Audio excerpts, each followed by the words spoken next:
ओम शांति। चले राम राज की ओर।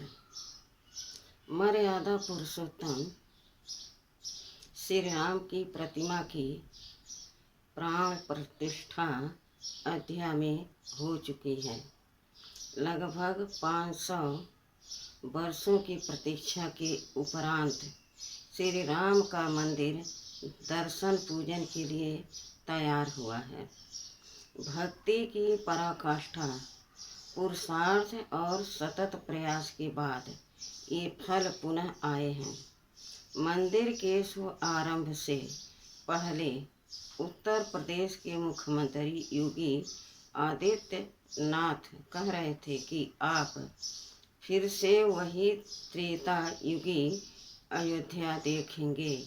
निःसंदेश बहुत मेहनत, बहुत लगन व तैयारियों के बाद अयोध्या भूमि की दशा सुधरी है, कायाकल्प हुआ है। सुविधाओं की व्यवस्था दिन रात वृद्धि को पा रही है। आइए देखें करोड़ों लोगों की आस्था से जुड़े आराध्य श्री राम के त्रेता युगी रामराज के बारे में गोस्वामी जी तुलसीदास चरित मानस क्या कह रहा है। राम राजा राम प्रजा राम साहूकार हैं, अर्थात ऐसा राज्य जहाँ राजा और प्रजा दोनों एक समान हों। एक समान सद्गुणों और भौतिकता से संपन्न भारतीय समाज में अभी तो एक बहुत बड़ी खाई प्रजा और शासकों के मध्य है। बहुतों को 2 वक्त का भोजन भी नसीब नहीं है। जब असमानता की यह खाई पटे, सब एक समान हो, तब राम राज्य हो। वैदिक दैहिक भौतिक तापा रामराज नहीं काहुई व्यापा, अर्थात ऐसा रामराज जहाँ किसी को किसी भी तरह के वैदिक यानी दैविक आपदाएं, दैहिक और भौतिक ताप न हो। आगे कहा गया है कि सभी जन आपस में प्रेम से रहते हैं। अभी तो अनगिनत और असाध्य बीमारियों के कष्टों से समाज जूझ रहा है। अस्पताल भरे पड़े हैं। तमाम देश युद्ध की ज्वाला में जल रहे हैं। समाज में संपूर्ण प्रेम तो छोड़िए, अभी तो भाई भाई में भी राम लखन सी प्रीत नहीं है। अल्प मृत्यु नहीं कब न्यू पीरा, सब सुंदर सब बिरजू शरीरा, अर्थात कम आयु में किसी का देहांत नहीं होता, न किसी को कोई पीड़ा। सभी के शरीर सुंदर और निरोग हैं। अब वर्तमान संसार की हालत हम सब देख ही रहे हैं। कब किसका देहांत हो जाए पता नहीं।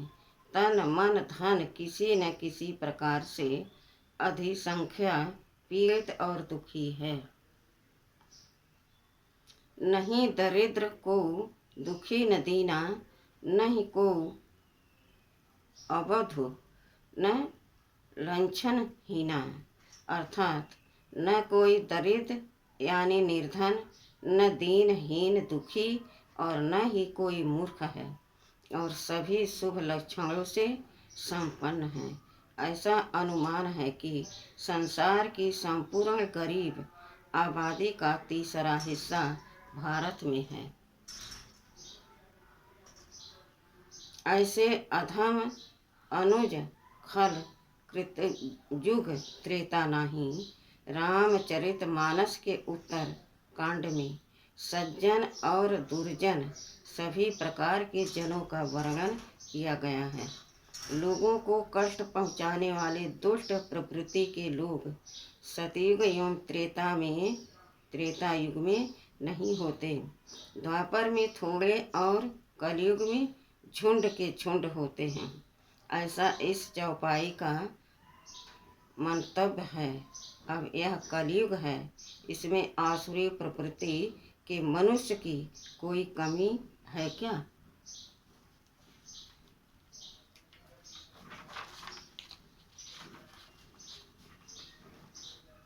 आइए मानस के अनुसार श्री राम और उनके परिवार के लक्षणों को भी देख लीजिए।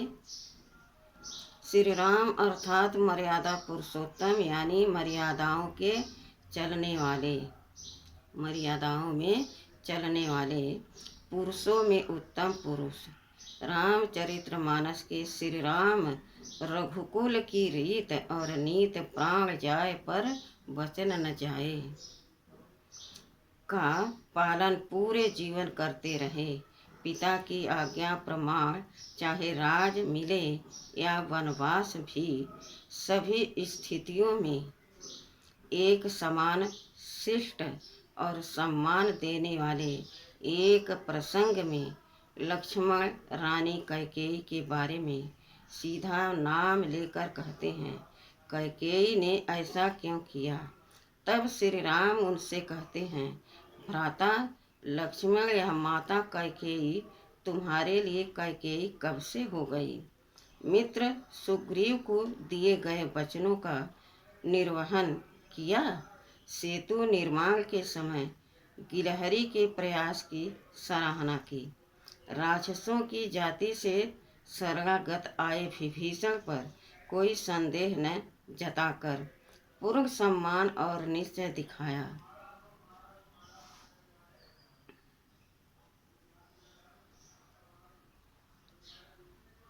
और शिक्षा किसी से भी ली जा सकती है, ऐसा मानकर लक्ष्मण को भी रावण के पास भेजा।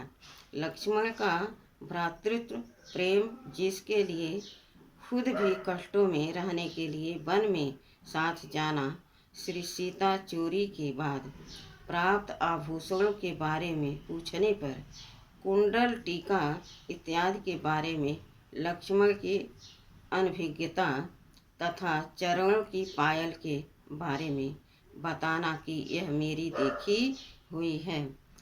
चरित्र की उत्तमता का एक अद्वितीय उदाहरण है भरत द्वारा राज्य स्वीकार न करना और अपने बड़े भाई की चरण पादुकाओं को सिंहासन पर रखकर राज संभालना, खुद वनवासी जैसा जीवन बिताना। ऐसे बहुत से उदाहरण देखकर तुलसीदास ने जनमानस को रामचरितमानस के माध्यम से गुणवान बनने की शिक्षा देकर जागृत करने का प्रयास किया है।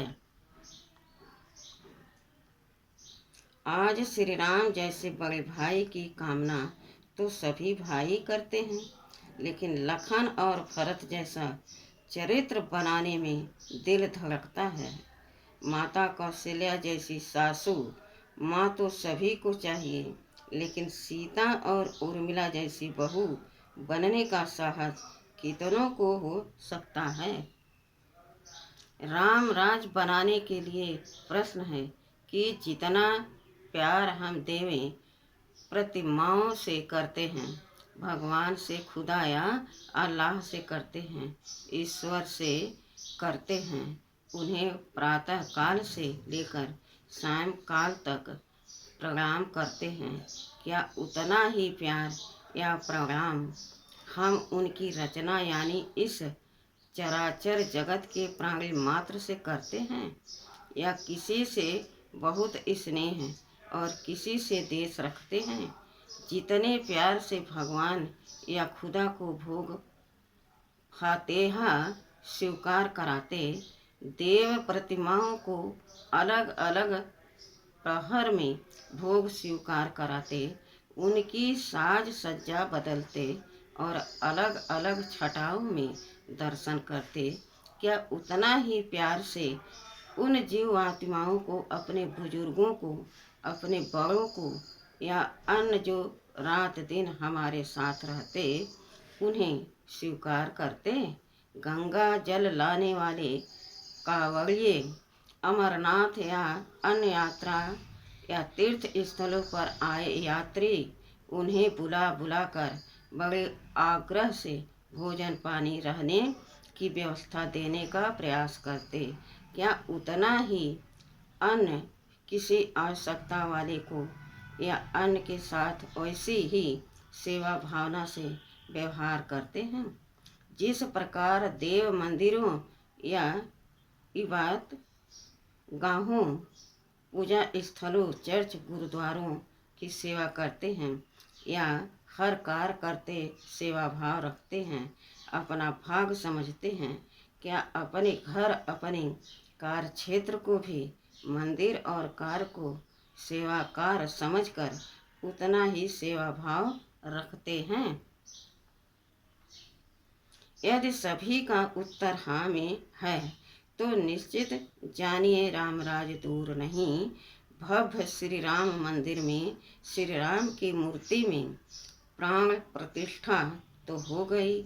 आज आवश्यकता एक मंदिर में नहीं, घर घर में श्री राम की लक्ष्मण भरत शत्रुघ्न माता जानकी और कौशल्या जैसे चरित्रों की प्रतिष्ठा की है।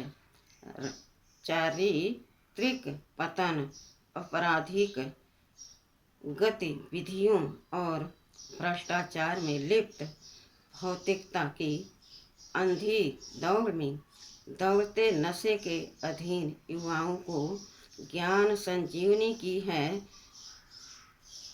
जब युवा कम से कम शिक्षा अध्ययन काल तक पूर्ण ब्रह्मचारी बने, उसके उपरांत भी वेद और वेदांगों व शास्त्र उक्त ब्रह्मचारी जीवन अपनाए तो अच्छा स्वामी विवेकानंद को आदर्श बनाकर और ब्रह्मा कुमारी संगठन के सैकड़ों युवाओं से प्रेरणा पाकर निर्विकारी जीवन अपनाएं तो अच्छा तथा पूर्व राष्ट्रपति एपीजे अब्दुल कलाम जैसे राष्ट्र को समर्पित जीवन बनाएं तो बहुत ही अच्छा। धन को ही सर्वोपरि न समझ धन संबंधी भ्रष्टाचार को न करने दें और न ही करने का संकल्प लें। आदि शक्ति देवियों की पूजा अर्चना तो बहुत की, अब नारी शक्ति के प्रति सम्मान के भाव मन और कर्म में लाने के अलावा वचनों में भी लाकर बात बात पर अश्लीलता युक्त शब्दवाली यानी गाली गलौज के प्रयोग से बचें। आज संसार में सबसे अधिक युवा शक्ति भारतवर्ष में है। जब यह शक्ति हनुमान और अंगद जैसी शक्तिशाली बनेगी तब परमपिता परमात्मा शिव की राम राज्य की संकल्पना चरितार्थ होकर जीवंत हो जाएगी। मात्र ईंट गारे की बिल्डिंग निर्माण कर साज सज्जा से रामराज का निर्माण नहीं होगा। अब संसार के लोगों के कैरेक्टर बिल्डिंग की आवश्यकता है।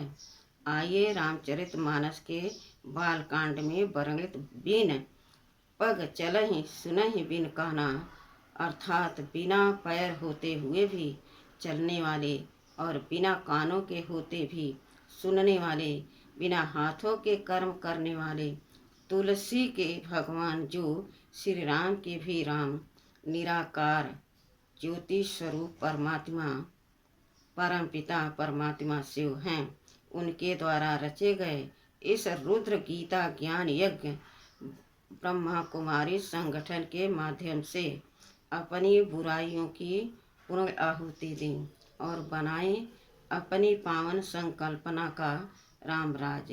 चले रामराज की ओर। राम जन्मभूमि आंदोलन के समय एक नारा बड़े ही जोश के साथ लगाया जाता था। बच्चा बच्चा राम का जन्मभूमि के काम का, जन्मभूमि तो बन गई, अब यह नारा लगे, बच्चा बच्चा राम बनेगा, जन्मभूमि भारत का नाम करेगा। ओम शांति।